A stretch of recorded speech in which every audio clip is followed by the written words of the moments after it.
Welcome to the Cardboard Crash Course. Let's learn how to play Skull. To set up the game, have each player take a set of these 4 tiles. Tiles have 3 flowers on one side, and one of the tiles is a secret skull. Also have each player take the double-sided player mat in their color. Each player will set their player mat in the center of the table so that the blank side is face up. They'll then also keep their tiles face down in front of them so that no other players can see which one is the skull. Players may look at their own tiles at any time, but cannot look at anybody else's. The goal of Skull is simple: be the first player to win 2 rounds. You check this because after you win your first round, you'll flip your tile over so the flower side is showing. And then if the flower side's showing and you win another round, you win the game. You also can win by being the last player remaining after all other players are eliminated. A game of Skull happens over a series of rounds. Let me explain how a round works now, starting with the first player, who is the last player to give somebody flowers. To begin a round, each player will simultaneously place one of the tiles on their player mat face down. They can choose any of the tiles, and there's different strategies to which tile they pick. If you place a flower, you're giving yourself a chance to win this round. But if you placed a skull instead, you're giving the opponents a chance to eliminate themselves. It's all about bidding and bluffing, so let's see what the next step of the round is. Once each player has placed a disc face down, players will now take turns, starting with the first player and going clockwise. We're treating the purple player as the first player here, so it's our turn first. On our turn, we can either place a disc or open the bidding. To place a disc, we'll just choose one of our remaining discs and place it face down on our player mat, on top of the other disc but offset so that all players can see how many are there. Because we chose one of the 2 options, play will now pass to the next player. In this case, the blue player chooses to place another disc. And after that, the yellow player will choose to do the same. So each player now has placed 2 discs. On our turn, whether we cannot or simply don't want to place a disc, we can open the bidding instead of placing a disc, which I'm going to do now. In order to open the bidding, we're announcing the number of discs we will attempt to flip over without revealing a skull. The number has to be less than or equal to the number of discs in play. So because we've played 2, and each of our opponents have played 2, it has to be 6 or less. It also can't be 0. Remember that because we're opening the bidding, we're attempting to win the round, so this is the most critical part of the entire round. In this case, I'm going to choose to announce 3 as the amount of discs that we could flip. As soon as one player has opened the bidding to the table by announcing a number of discs they could flip, instead of placing a disc on their turn, the options have changed on your turn. So, passing their turn onto the blue player, they now have the option to either outbid or pass. If they choose to outbid, they believe that they could flip more discs than the purple player without revealing a skull. The blue player chooses to do 4 in this case. Then the orange player gets a turn.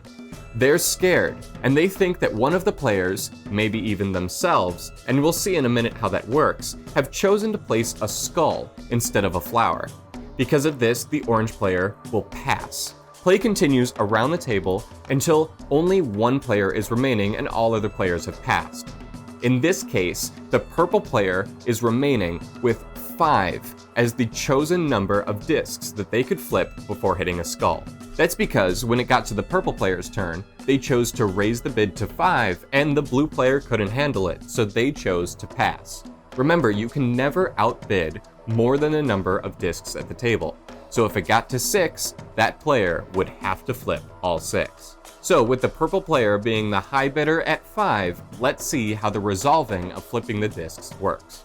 As the challenger, being the purple player in this case, you must flip the number of discs equal to your bid without revealing a skull in order to win. Now you have to flip discs one at a time, of course, and you have to flip the topmost disc of a stack before flipping any below it. But here's the ultimate catch. You cannot flip other players' discs until all of your own have been flipped. That's where playing a skull at the beginning of the round may have actually ended up screwing you over. So let's see. We flip our discs one at a time.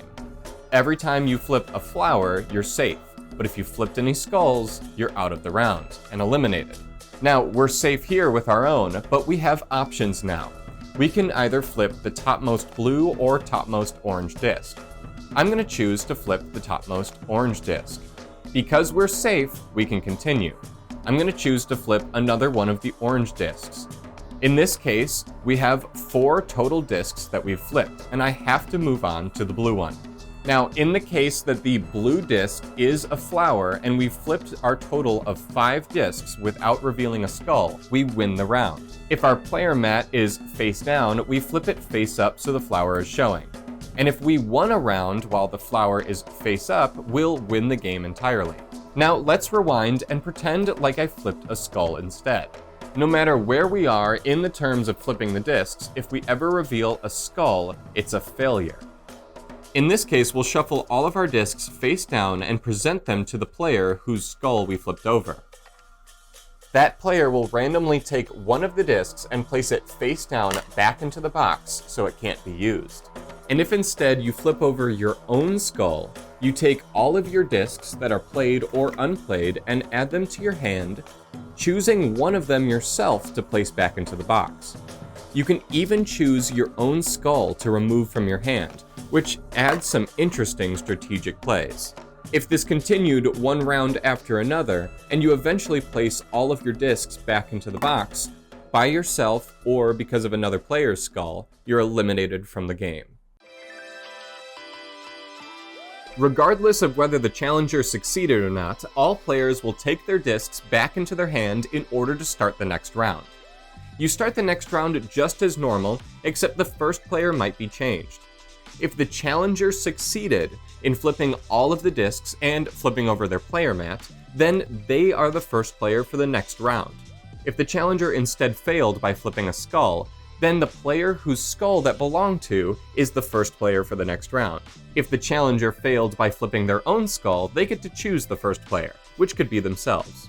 There is a more forgiving variant to the game which allows a player to have the last chance disc, which is a double-sided flower disc, right before they're actually eliminated from the game. This prevents a little bit of elimination and some high-stakes play at the end of the game. I'll leave those exact rules for you to find on your own. Play continues round after round until one player is the ultimate winner. Keep in mind that the rules of this game are incredibly simple, but the depth comes from the player interactions, as the group who is playing will really run the game. The bluffing in this game can really get out of control, and it's up to your family or friends, whoever you're playing with, in order to provide that. I really had a great time with this game, and I hope you enjoy it. Thank you for watching this video, and thank you to Asmodee for sending this copy. If you want to learn another great party game, check out the video on screen now. I'll see you next time on the Cardboard Crash Course.